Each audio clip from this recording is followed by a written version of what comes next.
Біз тәуелсіздіктің ұрпағымыз шығармашылық жобаны облыстық Сарыарқа телеарнасы Саржайлау кинотеатрымен бірлесіп жүзеге асырды. Өйткені егемен еліміздің дамуына елеулі үлес қосып келеді. Бүгін жас кәсіби кенші ғана емес, саңлақ спортшы жайлы көрсетеміз.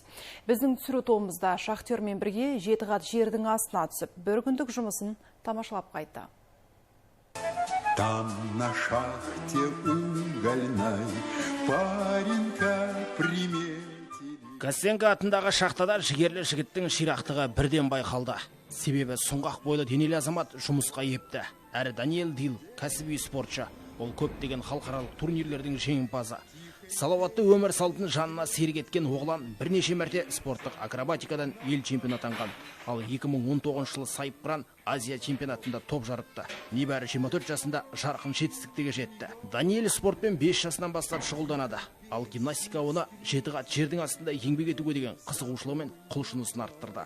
Вообще изначально закончил я обучение по... Жалпы мен бастапқыда программист мамандығы бойынша оқуды тәмамдадым. Менің спорттық мансабым өте жақсы дами бастағандықтан оны тастағым келмеді. Жұмыспен спортты қатар алып жүруге тырыстым.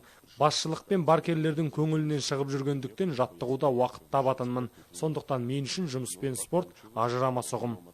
Даниэль Дил таңғы сағат 5-тен тынбай тірлігіне кірісіп, үйіне кешкі сағат 8-де оралатынын айтады.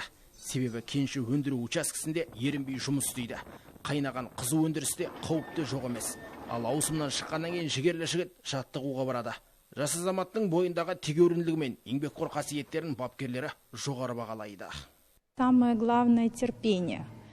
Ең бастысы шыдамдылық және еңбекке қабілеттілік. Даниэльдің шыдамы да жұмысқа қабілеті де бар. Өйткені көптеген адамдар спортқа шыдай алмайды. Бізде өте консервативті спорт түрі бар. Яғни бұл өте ауыр. Көптеген спортшылар мұндай тәсілдерді меңгере алмайды. Ал Даниэль өте табанды әрі қабілетті. Шәкіртім шаршадым дегенді білмейді. Қайта шиыршық өзін шыңдағанды жақсы көреді.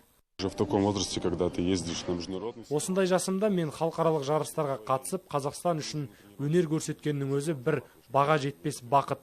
Әлемдік аренада еліміздің намысын абыроймен қорғаудан өз басым бойыма асқақ рух аламын. Әйтсе де, жарыстардан көп дүниелерді үйренесің. Шахтер Даниэльдің жұмыс жасағанына 4 жылдың жүзі болған. Достары мен таныстары оның кенші екенін білген кезде қадірлі құрмет көрсетіп, таңданысын жасырмайды. Сонымен қатар жан-жақты жігіт қаланың қоғамдық саяси өміріне де белсене атсалысады. Бір ғана мысал, былтыр Нұр Отан партиясының мүшесі ретінде ол праймеризге қатысып, өз бағдарламасын ұсыныпты. Моя программа была направлена на спорт. Менің бағдарламам балалар арасында спортты насихаттауға бағытталған болатын. Айталық, өңірімізде дарынды балғындар өте көп.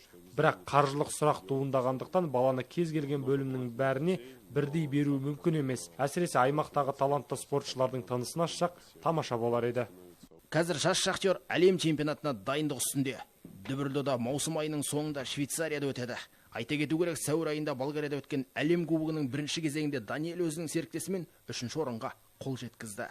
Жанбота Рахметуллаұлы, Жайнат Дәуітжанұлы, Роман Капулов, Сарыарқа телеарнасы.